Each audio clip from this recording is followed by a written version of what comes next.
Assalamualaikum warahmatullahi wabarakatuh.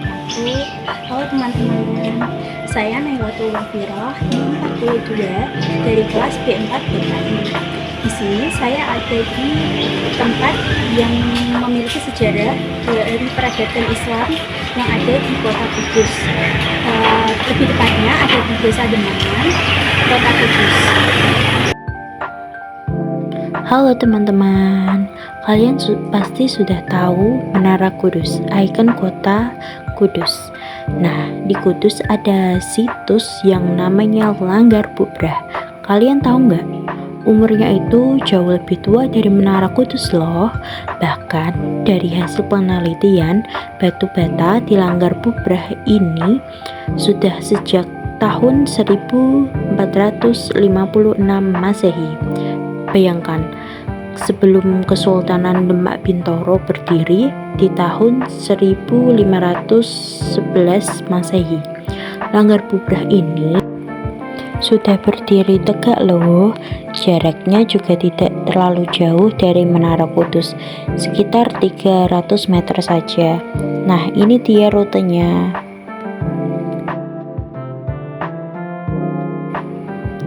Nah, dari Menara Kudus kita belok ke kiri, lurus sampai nanti ada perempatan jalan raya.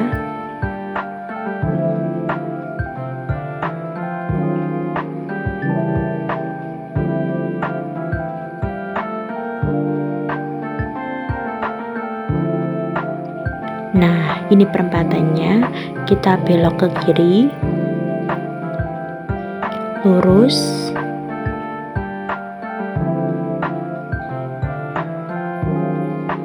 nah di sini ada gang kecil di sebelah kanan ya teman-teman. Kita belok ke kanan,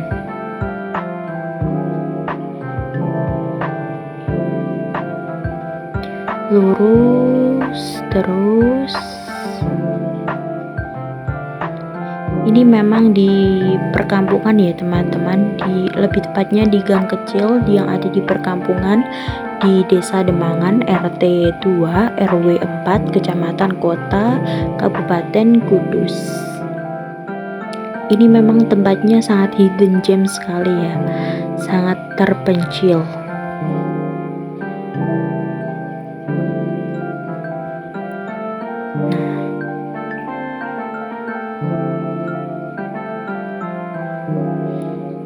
Nah, ini dia Langgar Bubrah. Sebelum kita masuk ke area Langgar Bubrah, alangkah baiknya kita tahu sejarahnya terlebih dulu. Nah, Langgar Bubrah ini adalah tempat ibadah dari Pangeran Poncowati, yaitu seorang raja Hindu di masa itu. Tapi sejarahnya berubah ketika Sunan Kudus, salah satu wali Songo, datang ke Kudus untuk menyebarkan agama Islam. Pangeran Poncowati dan pengikutnya akhirnya memeluk agama Islam. Nah, kerennya lagi, saat itu Pangeran Poncowati menyerahkan semua asetnya, termasuk Langgar Bubrah ini, kepada Sunan Kudus. Tapi tahu nggak apa yang dilakukan oleh Sunan Kudus? Beliau justru tidak menghancurkan bangunan Hindu ini, justru sebaliknya, Sunan Kudus dengan bijak mengalihfungsikan Langgar Bubrah menjadi tempat ibadah umat Islam. Hal ini terbukti nyata bagaimana Islam disebarkan di Nusantara dengan cara yang damai, penuh toleransi, dan menghargai budaya lokal yang sudah ada. Sungguh perjalanan yang berharga buat kita semua. Yuk selanjutnya kita mengelilingi Langgar Bubrah. Kita bisa melihat seperti batu besar dan seperti lumbung ya teman-teman. Nah, ini dia bentukan dari Langgar Bubrah tampak depannya. Di sini juga ada pelang dari Dinas Pariwisata ya teman-teman mengenai Langgar Bubrah. Teman-teman bisa baca, di pause dulu kalau mau. Nah, di sini saya melihat batu bata dan ukir-ukiran yang ada di Langgar Bubrah. Selain itu, dulunya Langgar Bubrah ini hampir saja runtuh ya teman-teman. Yang ada di sebelah timur hampir runtuh ke sebelah barat. Yang sebelah barat ini hampir runtuh sehingga doyong ke sebelah timur. Begitupun yang ada di sebelah utara dan selatan itu, sehingga Langgar Bubrah ini runtuh ke area tengah yang ada teman-teman saya di sini ya. Itu runtuh ke situ.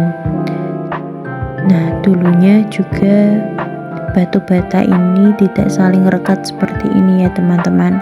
Akan tetapi dengan usaha sang juru kunci yaitu Bapak Fahmi dan masyarakat sekitar yang saling bergotong royong, sehingga batu bata ini dapat tertata rapi dengan direkatkan dengan batu bata yang telah hancur, kemudian dihaluskan dan dijadikan perekat untuk menata batu bata yang ada di bangunan ini, di Langgar Bubrah ini.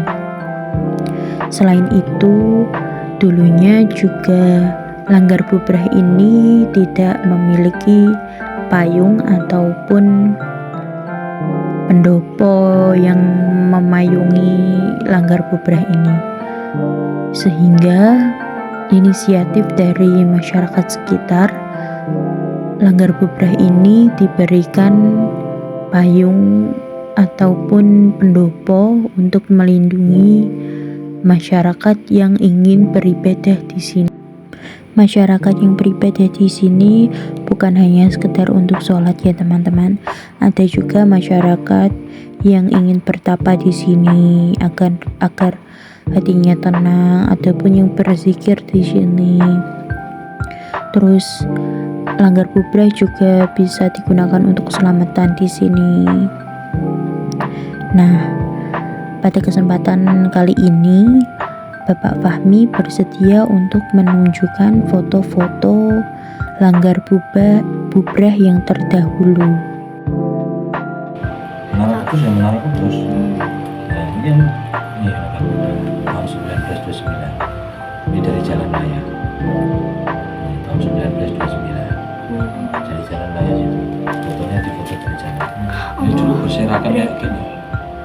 Masih berserakan kayak gini. Ini batu-bata semua dulu. Berserakan di jalan. Atau dalam sini dulu kan pohon itu. Ada pohon kelapa sama pohon yang orang-orang Kudus punya wetmeh. Wetmeh itu apa ya? Kayak yang tumbuh sendiri akarnya sampai menjalar. Belum ada payungnya. Nggak ada dulu. Berarti ini ditambahin sendiri. Ya dikasih ini 2005. 2005. Hari ini baru dikasih. Belum lahir. Udah lahir. Ini dulu di sisi selatan sih. Di sisi selatan ini ada temboknya. Bawah situ tembok. Ada motifnya. Berarti dulu di sini untuk berapa gimana? Sini dulu juga nggak ada bang. Kayak tanah kosong tapi harus udah enggak tanah itu harus cara saya ini mungkin aspal.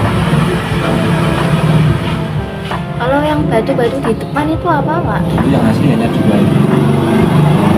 Oh, itu udah dari dulu ya, Pak? Ya, jadi itu di sini. Itu apa? Ini lingga, ini Yoni. Yoni. Yoni. Jadi di mana ada lingga, di situ ada pasangannya yang namanya Yoni. Nah, lingga itu simbol laki-laki. Yoni itu simbol perempuan. Ini itu apa, Pak? Ya itu simbol laki-laki sama simbol perempuan. Simbol. Jadi dulu di sini ada sosok laki-laki yang punya wibawa beserta istrinya. Itu simbol. Kalau orang Hindu pasti gitu. Simbol ada lingga ada Yoni. Dari bawah di foto dari bawah sana. Ini juga.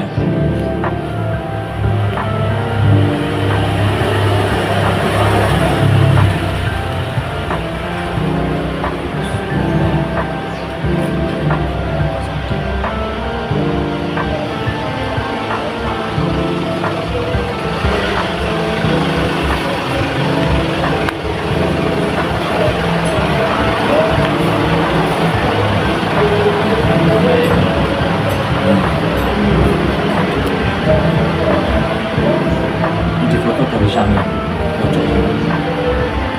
Jadi ini ornamennya kelihatan semua.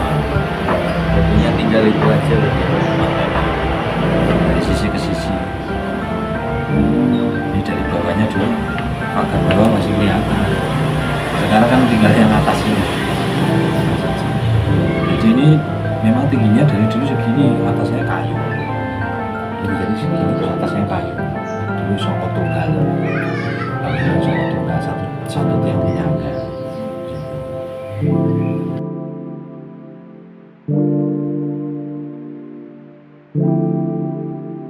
Selanjutnya saya akan mengajak teman-teman untuk masuk ke dalam area Langgar Bubrah.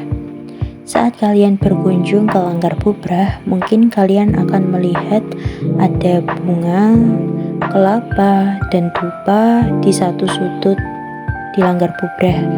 Teman-teman jangan salah paham dulu ya, itu bukan persembahan ataupun sesajen.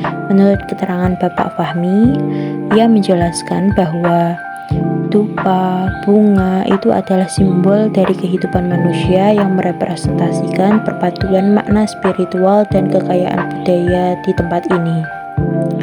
Dan sampai sekarang Langgar Bubrah ini masih digunakan sebagai tempat ibadah dan kadang juga menjadi lokasi selamatan atau syukuran bagi warga sekitar. Nah, Langgar Bubrah ini sekarang resmi menjadi cagar budaya yang terus dijaga dan dilestarikan oleh masyarakat sekitar.